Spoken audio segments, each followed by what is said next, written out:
जय माता दी। माता भगवती आप सभी भक्तजनों पर सदैव अपनी कृपा दृष्टि बनाए रखे।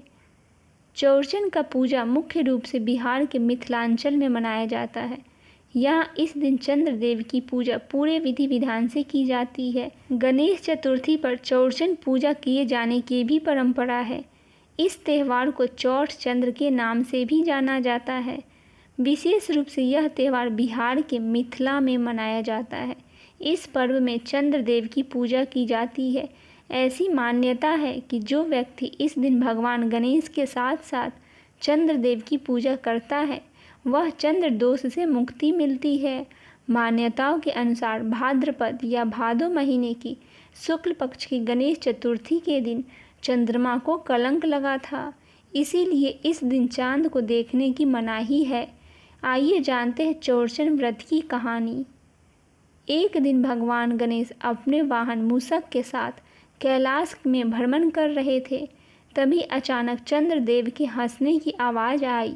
भगवान गणेश ने चंद्रदेव से उनके हंसने का कारण पूछा। चंद्रदेव ने कहा कि भगवान गणेश के विचित्र रूप देखकर उन्हें हंसी आ रही है। साथ ही चंद्रदेव ने अपने रूप की प्रशंसा करना शुरू कर दिया। मजाक उड़ाने की इस प्रवृत्ति को देखकर गणेश जी को गुस्सा आ गया। उन्होंने चंद्रदेव को श्राप दे दिया और कहा कि जिस रूप पर इतना अभिमान है वह रूप आज से करूप हो जाएगा। जो कोई भी चंद्रदेव को इस दिन देखेगा उसे झूठा कलंक लगेगा। यह बात सुनते ही चंद्रदेव भगवान गणेश के सामने क्षमा मांगने लगे। उन्होंने भगवान गणेश को खुश करने के लिए भाद्रपद या भादो महीने की चतुर्थी को गणेश जी की विधि विधान से पूजा की और उनके लिए व्रत भी रखा। चंद्रदेव के पश्चाताप करते हुए देखकर भगवान गणेश ने चंद्रदेव को माफ़ कर दिया और कहा कि वह अपने श्राप को वापस तो नहीं ले सकते, परंतु वह इसका असर कम कर सकते हैं। उन्होंने कहा, यदि चंद्रदेव के झूठे आरोप से किसी व्यक्ति को बचना है तो उन्हें गणेश चतुर्थी के दिन चंद्रमा की भी पूजा करनी चाहिए। इस तरह करने से व्यक्ति के जीवन पर लगने वाले कलंक निष्कलंक हो जाते हैं। कहते हैं उसी समय से गणेश चतुर्थी के दिन चौरचन पूजा मनाई जाती है। बिहार के मिथिला एक ऐसा स्थान है जहाँ पर प्राकृतिक से जुड़े हुए काफ़ी सारे त्यौहार मनाए जाते हैं।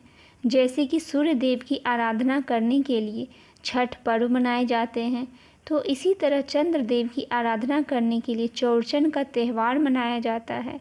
इस त्यौहार का महत्वता इसलिए है क्योंकि कहते हैं चंद्रदेव की पूजा करने से व्यक्ति झूठे कलंक से बच जाता है। इस दिन यदि चंद्रदेव की पूजा अर्चना की जाए तो चंद्रदेव प्रसन्न होते हैं और व्यक्ति की सभी मनोकामनाएं पूर्ण कर देते हैं। चौरचन की पूजा के दौरान दही का काफ़ी महत्व है, इसीलिए इस दिन मिट्टी के बर्तन में दही जमाया जाता है।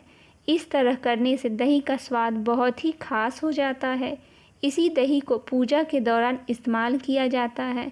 इसके अलावा बांस के बर्तन में फल रखे जाते हैं और विशेष तरह की खीर बनाई जाती है जिसका भोग चंद्रदेव को लगाया जाता है। चौरचन पूजा यहाँ के लोग सदियों से इसी अर्थ में मनाते आ रहे हैं कि पूजा में शारीरिक सभी व्यक्ति अपने अपने हाथों में कोई न कोई फल लेकर, जैसे खीरा, केला या कोई भी फल हाथ में रखकर चांद देव को देखते हैं और उनकी आराधना करते हैं। चौरचन व्रत के दिन चांद देवता को खाली हाथ नहीं देखना चाहिए, इसीलिए हर एक आदमी अपने अपने हाथ में एक फल लेकर चांद देवता का दर्शन करते हैं। चौरचन व्रत के दिन चांद देखने के लिए लोग काफ़ी व्याकुल रहते हैं।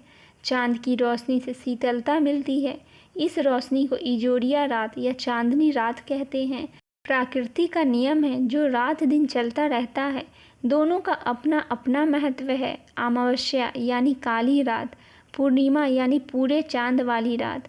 भादम महीने में अमावस्या के बाद चतुर्थी तिथि को लोग चांद की पूजा करते हैं जिससे दोष निवारण होता है। साथ ही कार्तिक पूर्णिमा के दिन मिथिला में चांद की पूजा कोजगरा के रूप में मनाया जाता है। बोलिए गणेश जी महाराज की जय, चंद्र देवता की जय। आशा करती हूँ मेरे द्वारा दी हुई यह कथा आपको पसंद आई होगी। पसंद आए तो चैनल को सब्सक्राइब, वीडियो को लाइक और शेयर ज़रूर करें।